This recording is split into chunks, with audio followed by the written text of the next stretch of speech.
Hello everybody, Justin from Playing Board Games here, and I am back with another top 5 strongest cards from a set as voted by the community. If you don't know, I've been doing this for a few sets now where I put out a poll and I say, hey, what do you think are the 3 strongest cards from set XYZ?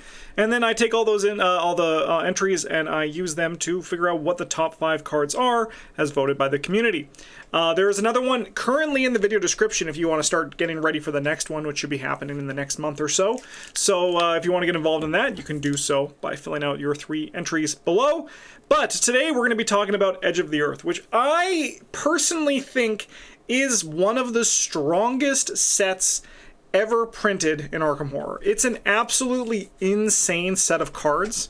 There are so many things that didn't make the cut just because there are some like staples that are above them. But I'm looking at so many cards here on the short list that didn't make it, and they're all just bangers, which we'll talk about later on. There is a very solid top 5 here, but there's just so many strong cards in this goddamn set. So we're going to dive in. I'm going to talk about the 5 cards, talk about why they may have received this many votes, why they might be this powerful. And then I'll go through some of the thoughts that people have added in the comment section of the poll, as well as talk about cards that didn't make the cut and how many votes they got. Our first up here, we have Brand of Kathuga. This is both the level 1 and the level 4 version, kind of amalgamated together. 2 cost, 4 experience, takes up an arcane slot, uses 9 charges in action fight. For this attack, you may use Brain instead of Fist, and you get +2 scale value. If you succeed, spend 1, 2, or 3 charges. Instead of its standard damage, this attack deals 1 damage for each charge spent. If you succeed by 0, lose 2 actions. So I think there were a lot of issues with Brand of Kathuga that have kind of just made these cards as good as they are. A big thing is the cross-class potential, right? So this is multi-class. Guardians and Mystics can both use it. But the problem is this whole cycle of Brand of Kathuga, Blur, and Divination has made it so that ultimately these cards don't really feel particularly mysticky, right? And what happens with that is that it takes away a big part of the mystic identity here, right? So if you think about it, this card has very little downside, right? If you succeed, you spend the charges. And well, this is something that I've often said that I really like about Brand of Kathuga, is that when you put this card down, you are guaranteed 9 damage, right? In 1, 2, or 3 split across your attacks, right? And that's really good, because if you play a Shriveling, for example, you're not guaranteed the 8 damage that a Shriveling can give you, because if you auto-fail on one of those Shriveling things, or you draw -4 when you're only up 3, you waste that charge and you lose that damage. And then you have to figure out, how am I going to make up that damage? Brand of Kathuga circumvents that problem by meaning that you only actually spend the charges when you succeed, which takes away one of the big downsides of these spell assets. You add on top of that even more, there is very little downside when you do use this card, because if you succeed by 0, lose 2 actions. That can be scary when it does happen, but it happens so rarely compared to, say, for example, the Shrivelings revealing a symbol token, one of the bad ones, or Azure Flame revealing a 0/1 or Elder Sign. So much so that this card doesn't really actually have that mystic downside that we associate with those spells. This goes even further with a ruling they made that I personally disagree with. They made this ages ago, back when Edge of the Earth was just coming out. But if you miss an attack against an enemy that is being held by another investigator, you don't deal any damage. Because instead of its standard damage when you succeed, it means that you're not actually dealing the damage when the thing happens. So it took away yet another downside that these spells traditionally have, which is missing with a spell really sucks. Now you might argue that yes, having downsides for spells makes them not be playable, but The mystic thing is the fact that the upside is that you get to use your brain, your willpower for everything. And Brand of Kathuga, and also Divination and Blur, which didn't make this list, and actually neither of them received any votes, which I think is ultimately pretty fair. You can also use another stat, which is where that cross-class thing comes in. And that means that, again, one of the downsides, albeit mystics are not really itching to use their fist for these things, but I'll tell you, a lot of mystics are itching to use their book for divination, because then they can commit cards that have book tests on them to things, right? Like, for example, there's an Astronomical Atlas deduction deck that originally also just regular Enraptured that I used a lot with Norman Withers. But it opens up that as well. So yes, again, the card has another upside. And it leads to a very powerful tool that is just very good at doing its job, which in the case of Brand of Kathuga is dealing a crap ton of damage. 9 damage, yes, but as things got more and more ways to refill charges, and like there's ways to refill completely, that 9 charges is very pretty, right? I think this all comes into a very powerful package of a card with very little downside, and it shows why sometimes downsides are important to have. Why they make interesting card designs for this. And I think that while I think Brand of Kathuga is a good card design in spirit, I think it lost too much of the back end stuff that you usually see on Mystic things to kind of curb the power level of these cards. This card's so strong, at least like level 1 version especially. A lot of Guardians will run this as their a gun, right? They're going to just use this for 9 damage or 6 damage for the lower level version, right? Where it like kind of just replaces Bandolier, and now you just have like Brandolier, right? And you just get that job done. Very strong card. Not surprised to see it in the top 5. I think it's a very, very impressive card. I'll also plot twist. This is actually the 6th strongest cards. Because also tied for number 5, we got Down the Rabbit Hole. 21 of 98 votes, just like Brand of Kathuga. Permanent, limit 1 per deck, purchase a deck creation after each scenario of a campaign, reduce the experience cost of the first 2 cards you upgrade before the next scenario by 1. Increase the experience cost for you to purchase new cards by 1. This would be probably my vote for the strongest card in the cycle. Yes, some things that I know people are going to say, like Brand of Kathuga is very high on this list. But the reality is I actually think that the more ubiquitous a card is, the stronger it is, right? If I go out of my way to play Down the Rabbit Hole, if I warp my deck's structure, if I end up just playing a deck that just upgrades because Down the Rabbit Hole is too good, that's how I know that this card is one of the strongest cards in the set for me personally. I was surprised to actually see it so low, but again, it kind of like, I mean, in the thick of it's also on this list, some slight spoilers.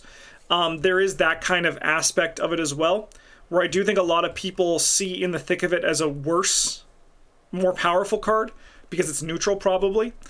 But I actually think that In the Thick of It, the problem with In the Thick of It is that it's free, right? It's like so free. The one physical and 1 mental trauma, if you are like at all good at the game, doesn't really actually do anything, right? Unless you're some weirdo who uses your life for a resource, but in that case, like, I still think it's worth it, because you can just like use the experience to just kickstart your deck a little bit better, and even if you're using it for a resource, you can like just take advantage of that even quicker by like, you know, having some sort of healing synergy or some sort of like damage synergy or some sort of trauma synergy, right? Like you can find some sort of way to take advantage of it, I think.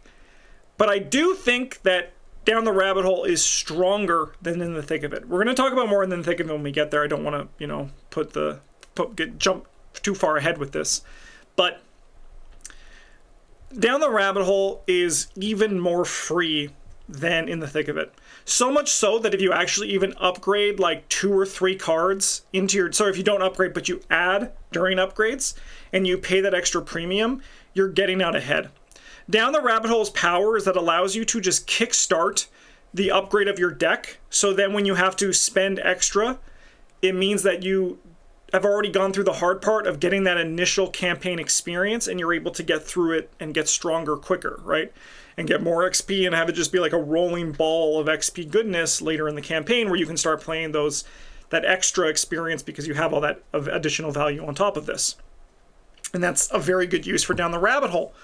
But Down the Rabbit Hole gets even crazier when you're like me and you just make it so your deck entirely upgrades.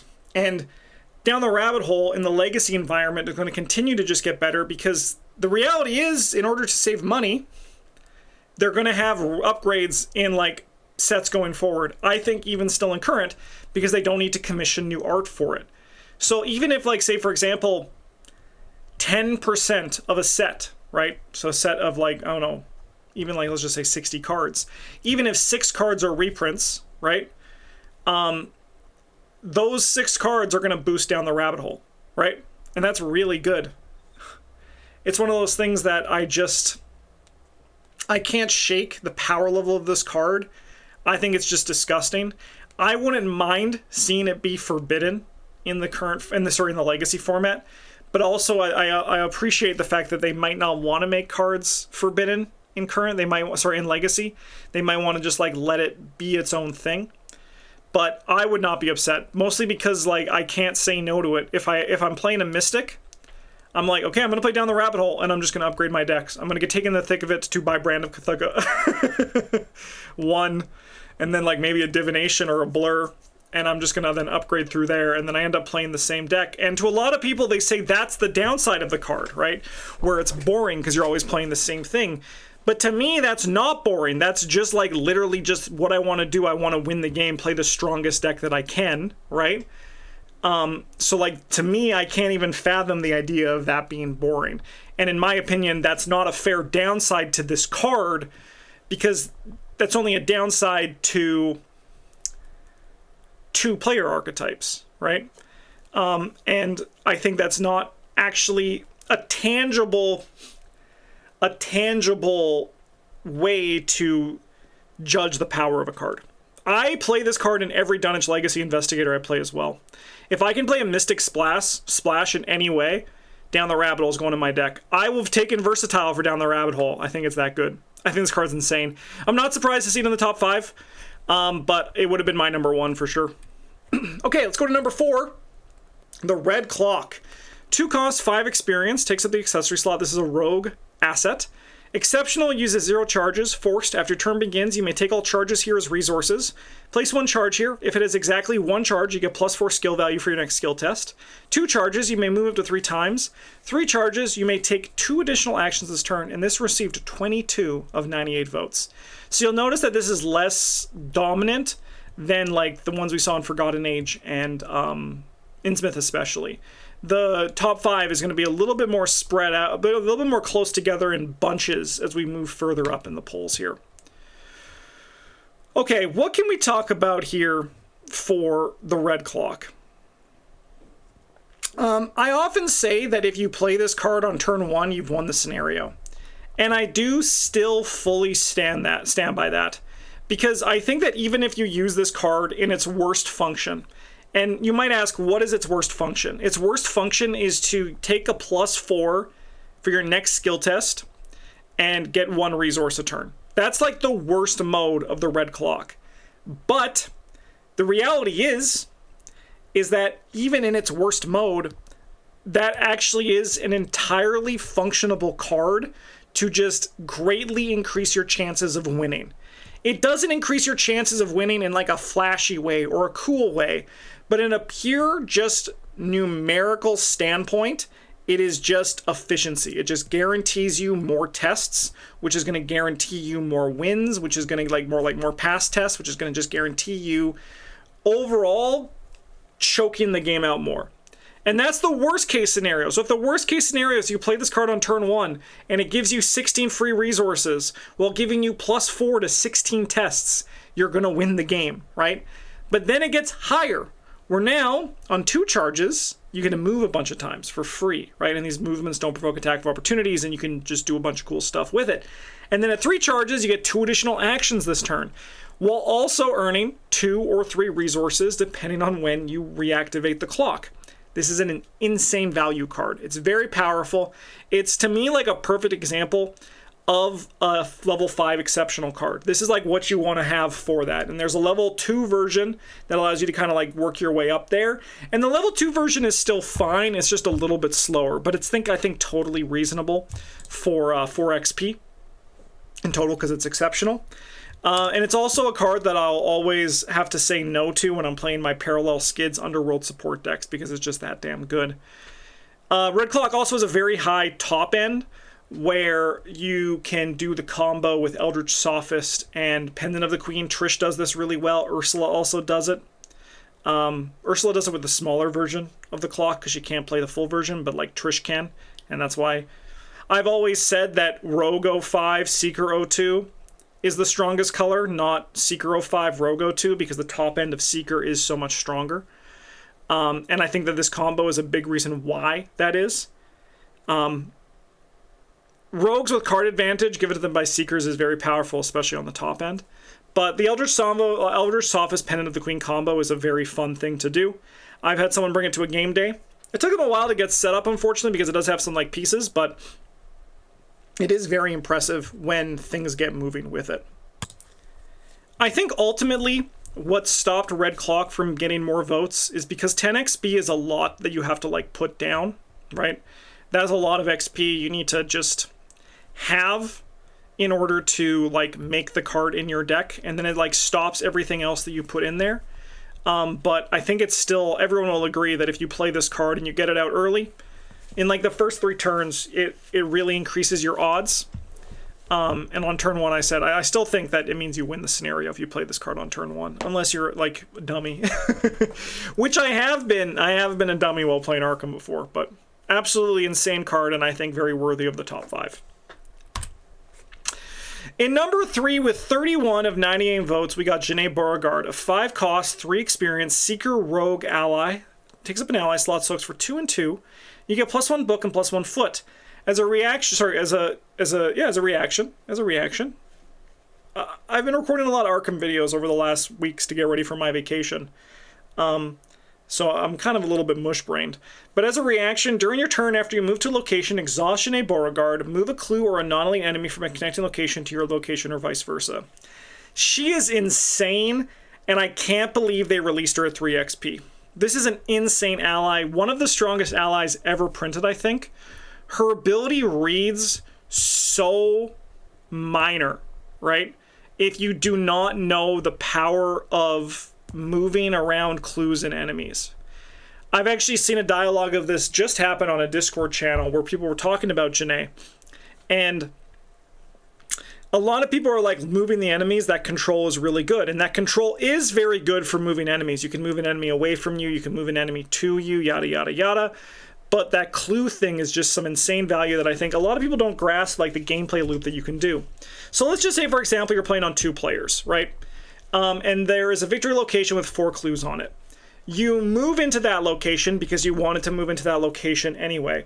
You use Janae's ability to move one of those clues to the connecting lower shroud location you just came from, and now you are 25% done getting that victory location. Then you investigate. Let's just say you throw a deduction or you get a free clue, so you get 2 clues in 1 action. Just some classic clue compression, right? You are now 75% done. You can then move out of that location because you need to move out of that location anyway, and you can use Janae. This is assuming it's the next turn because she had to ready. You can take that last clue with you, which means that if that was like a high shroud victory location, you only had to make 1 test against it, and the other 2 clues were free. If you don't need those clues to progress the mission because you're in like cleanup phase, you can just move those clues, and they're basically just free investigates that you didn't need to spend any resources on, and you needed to move into and out of that location anyway, so it kind of all just like checks out and like gets the job done. And that is insane for an ally to do that. This is like, I think like when you look at the design of this as like a merging of a Seeker and a Rogue card, it's, I think, like really good. I actually think like it's a really good example. Sorry, I'm just fixing a picture that had like some hair in it or something. It's like a really good merging of the Seeker and the Rogue class, right? Like the whole free movement that Rogues have, and then additionally the clue movement that Seekers can have to like have that kind of clue control. Unfortunately, well, fortunately for Seekers and Rogues, they made this fit into kind of like that Rogue experience pool where they get really good allies hovering around 3 XP. We compare this to Michael Lee, who came out in the same set, and it just becomes a really glaring difference where there was this kind of like Seeker Rogue privilege. That's right, I'm saying more than just Seeker privilege. I think this is actually the Rogue privilege that put her at 3 XP. But absolutely like insane ally, just incredibly insane. I think she's a lot more fair at 5 XP, so much so that I don't really look forward to playing her because she is pretty expensive, but she was nuts at 3 XP. Just absolutely crazy. Okay, let's go to our number 2 card here, which is In the Thick of It with 41 of 98 votes.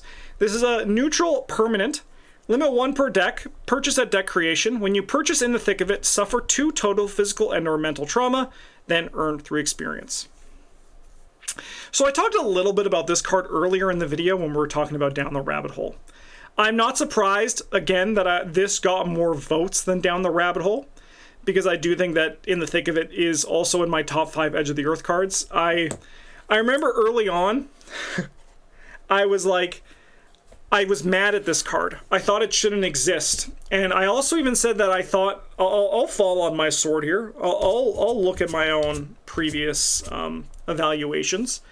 And I said this card was bad, and that it should only be played if you have a reason to play it. And I gave an example such as Leo Anderson, so you can get a charisma to start, or alternatively Down the Rabbit Hole to get like Brand of Kathuga and Divinations in your deck, so you can like get them cheaper as you go. And I think that's actually kind of why In the Thick of It was designed, to synergize with Down the Rabbit Hole. Unfortunately, I was wrong with that assessment, and I think this card is actually just like, you have to include it. You don't have to. I choose not to sometimes, but it's like so easy and so free to include. As the card pool got bigger and healing became more manageable, soak became better, and everything just became more efficient. Conveniently, actually, Edge of the Earth is when healing started to get really good. We saw cards like Bandages, we saw cards like Earthly Serenity, which both got votes, by the way, that we had here. It just kind of became even more free with this. I'd be very curious to see In the Thick of It in a limited format collection. So like with the current format, if In the Thick of It would have been as impactful as it is here. I'd also have loved to see some counterplay, as this is a curse, that there's some sort of like downside to it that campaigns can exploit. But alas, In the Thick of It is kind of just is as it is, and it's very good. I just take it now because that 3 XP, so usually that 3 XP that I get here in the first scenario allows me to get to the fun part of my deck quicker, but it also allows me to get more experience on average in the first scenario, meaning that that 3 XP basically is giving me 1 or 2 extra XP on the first scenario, and that's also why I view it as so free. It's just very good. Notably, I also think it's still pretty hard to die in Arkham. I just finished a run where I had 4 physical and 2 mental trauma on my characters, and I got out of it okay.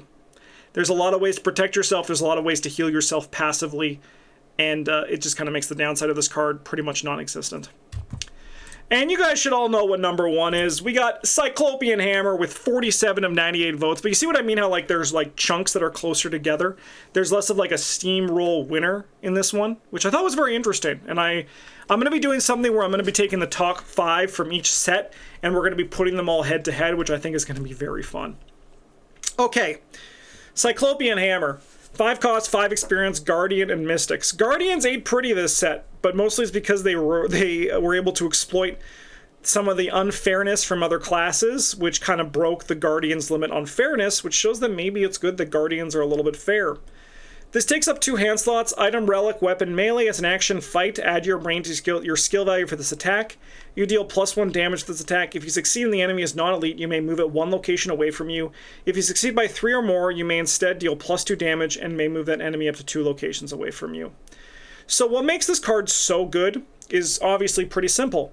This is a reusable 3 damage tool in its untabooed form, which we are going to be talking about here. And that is just insanely good! That is just so damn good at doing what it does. The downside of a lot of melee weapons is that either the damage is good or the skill value is good. And Cyclopian Hammer says, hold my beer, I'm gonna make the damage and skill value good. This on average is giving you +3 to +4 to sometimes even +5. And then you get to deal damage, and it's designed to give you that succeed by 3 naturally, so it becomes 3 damage very easily. I think what would have made this card better is we've taught, well, not better, but more balanced, is if the movement was forced. They tabooed it to make it so you have to exhaust to do the extra damage, which was a good step to get there.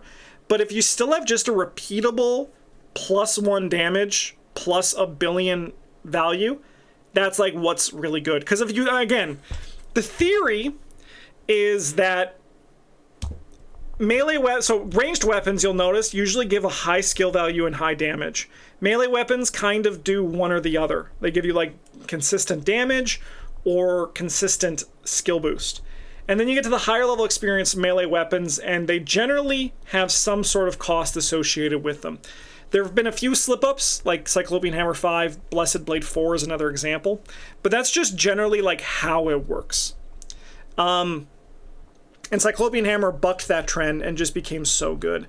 Actually, a lot of people said, here's a comment, Cyclopian Hammer, OP and boring, I never actually play it. And then someone even said, which kind of, I'm going to just say, more power to you, but kind of goes against the purpose of the poll, excluded the obviously broken Cyclopian Hammer. So this is really 47 with an asterisk. Because in my mind, that's a vote for Cyclopian Hammer. Cyclopian Hammer is just broken. It puts firearms to shame. It's just seems so. I hope the Cyclopian Hammer loses. Unfortunately, poor person, Cyclopian Hammer won and then some. It's just like one of those things where it's just like so obviously good. It's so obviously good. I even remember when it was spoiled. We did our spoiler video where we talked about the cards. And people were like, I can't believe you didn't talk more about Cyclopian Hammer. Card was insane. So I was curious. I was like, what was our initial reaction to Cyclopian Hammer? And the 3 of us just said, wow, this card's great. And then we just moved on because it's just so boring. It's just so damn good at what it does. There's a fun story I love where we were playing the Labyrinths of Lunacy Epic Multiplayer Day on our Patreon, which you should join down in the video description, by the way. And someone was playing like an Akachi deck. I think it was Super Fang. Was playing an Akachi deck, and one of the other groups came in and said, hey, do you want my Cyclopian Hammer? Because you're able to change, like, give cards from people's hands to other people. And they were like, yeah, I'll take it. And then all their cool stuff in their deck went away because hashtag I swing the hammer. It's just become so easy to do, and it's so mind-numbingly boring. But I'll admit, I still do it time and time again because I really like, you know, the power that it provides. So, those are the top 5 strongest cards here from Edge of the Earth. Let's go through and I'll talk about some other things that didn't make the cut. So remember, 21 votes was the lowest. That was the threshold here for this video. Astronomical Atlas got 4. Bandages and Black Market and Counter Espionage got 2. Ice Pick got 6. The Prophesy Profana got 8. Schaffner's got 6. Short Supply got 7. Sled Dogs got 5, gotta represent the Sled Dogs. Toe-to-Toe got 7, Underworld Sport got 5, Unearth the Ancients got 3. Crazy set, though. Some comments here. I also really like Counter Espionage Protection for Rogues. Love the videos. Thank you for the comment. And also, I agree, Counter Espionage was very nice for Rogues. Eon Chart only got... Well, Eon Chart got 15. Eon Chart got 15. It was one of the ones that got highlighted green but didn't make the cut. Eon Chart got a lot. I do think that that is a very, very powerful card. Someone said this could have been a top 8. Edge of the Earth has a lot of great cards. Yep. I just love me some Brandon Kathuga. I know you don't love Edge of the Earth multi-class design, but as a new player, I really do. I think Edge of the Earth was a huge boon for less confident deck builders. I can agree with that. Edge of the Earth is my favorite player card expansion. Has so many powerful and cool cards. I went with Janae because of the way she can break the game design. Bram because it opens up so many Guardians archetypes. And down the rabbit hole, yes, I agree. Honorable mentions to Cyclopian Hammer, Eon Chart, Bandages, Schaffners, Geared Up, and Short Supply. This is how you know it's a good set, man.